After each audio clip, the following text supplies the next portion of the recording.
Good afternoon, students. So today I'm going to be showing you how to make a hyperbola outside. Um, I'll start with actually the ellipse setup that we had before. We'll take a look at that and then make a slight adjustment to start our hyperbola. So you can see I've taken two stakes and I've selected them to be my two foci. In this case, I've actually taken a measuring tape and they are exactly 6 feet apart. I've wrapped them with string and created just enough slack in the string that I am able to reach out 3 feet beyond each focus. So I've reached to a rock that I'm marking as a vertex here, and I can come over to the other side and I have a rock as a vertex here. I need to move that one slightly. So there we are.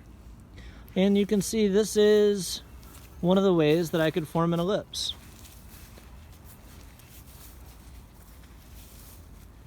Yep. And in this case, this would be an ellipse with eccentricity of 0.5 because my foci are 6 feet apart and I've set my vertices to be 12 feet apart.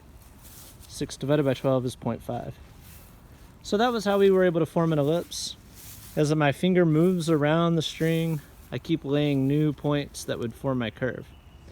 Well, for the hyperbola, we need to take our vertices and actually move them inside the foci. So I'm going to come to the inside of this focus here, and I want to see if I can make a hyperbola with an eccentricity of 2. So I'm going to move in exactly 1.5 feet on each side. What are you doing? All right, and so I can lay my other vertex in 18 inches so that I'm 1.5 feet from one focus to one vertex, 1.5 feet from this focus to this vertex. Since these are 6 feet apart, that means that these are now 3 feet apart. And that should help me to build a hyperbola with 6 divided by 3 is 2 eccentricity, an eccentricity of 2. Okay, next I need to kind of fix up my string. So you can see I have my string wrapped around the stakes. That's good because it's going to give me some slack. But right now I actually have too much slack, so I need to keep wrapping my string until I pull it tight. All right, I've pulled my string tight, and I actually have to give it just one little bit more slack, just one unturn, so that I can make some marks where my vertices are.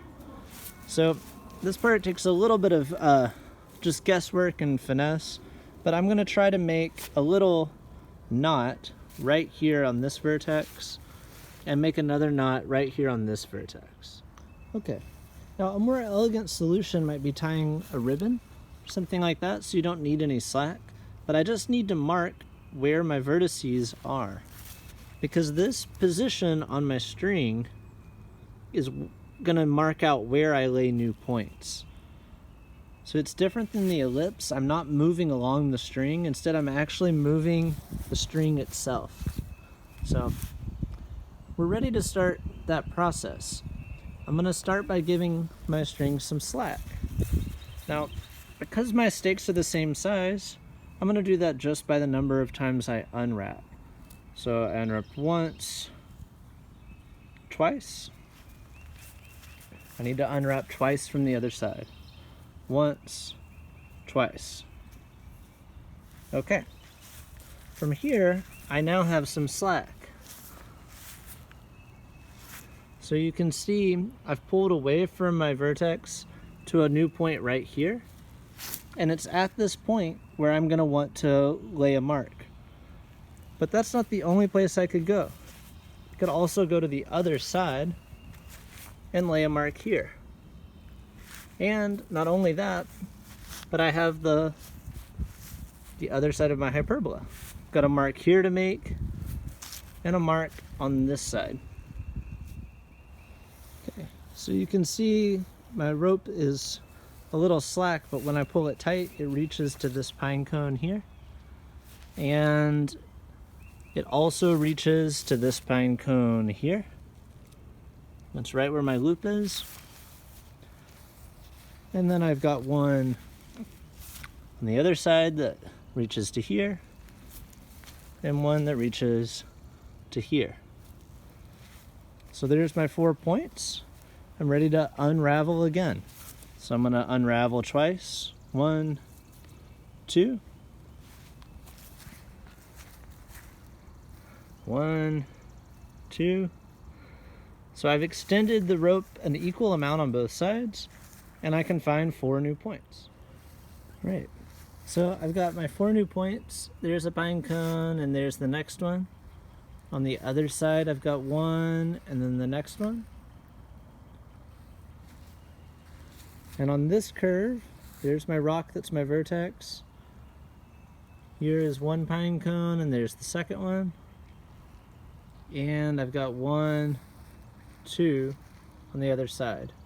So now I'm gonna start extending my rope by 3 instead of 2 so that I can get a little bit more distance. And I'm gonna also replace my pine cones with some other objects so that they're more visible. So I'm gonna carry that out and I'll show you what I get. All right, I got some more marks down with my pine cones, and then I've connected them with some sticks. So it's hard to get a good angle here where you can see that it's actually pretty symmetrical. Some of that is lost because of the slope of the ground.